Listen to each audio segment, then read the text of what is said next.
কি অবস্থা সবার? আজকের এই ভিডিওতে দেখাবো কীভাবে আপনারা আইপি ডিএনএস প্রবলেম সলভ করবেন। তো অবশ্যই ধরে ধরে ভিডিওটি সম্পূর্ণ দেখুন। কি অবস্থা সবার? আজকের এই ভিডিওর মধ্যে আমি আসলে শেয়ার করার চেষ্টা করবো যে ফ্রি ক্যাশে ডিএনএস প্রবলেম, যেটার কারণে আসলে ব্যানের অন্যতম একটা কারণ বলা যায়।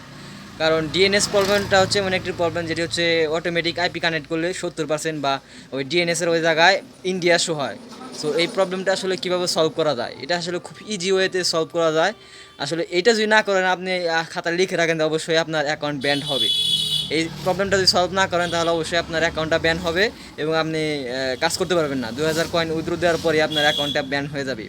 সো এই ডিএনএস প্রবলেমটা মারাত্মক একটি প্রবলেম। এই প্রবলেমটি কীভাবে সলভ করেন এই ভিডিওতে সেটি দেখানো হবে। ডিএনএস প্রবলেমটা সলভ করার জন্য সেটিংয়ে চলে যাবেন, এখান থেকে কানেকশনে চলে যাবেন। এটা প্রত্যেক সেটিংয়ে থাকে, প্রত্যেক মোবাইল থাকে। মোর কানেকশন সেটিং এখানে ক্লিক করে দিবেন। এই সেটিংগুলো আসলে প্রত্যেকটাতে থাকে। এখানে প্রাইভেট ডিএনএস ওখানে ক্লিক করে এই জায়গায় অফ থাকবে আপনারা private DNS provide host name, এখানে dns.google লিখে দিবেন। প্রাইভেট হোস্ট নেমে এখানে dns.google লিখে ওকে দিবেন। তাহলে আপনার ডিএনএস প্রবলেমটা ইনশাল্লাহ সলভ হয়ে যাবে। এভাবে সলভ করতে পারবেন ডিএনএস প্রবলেম।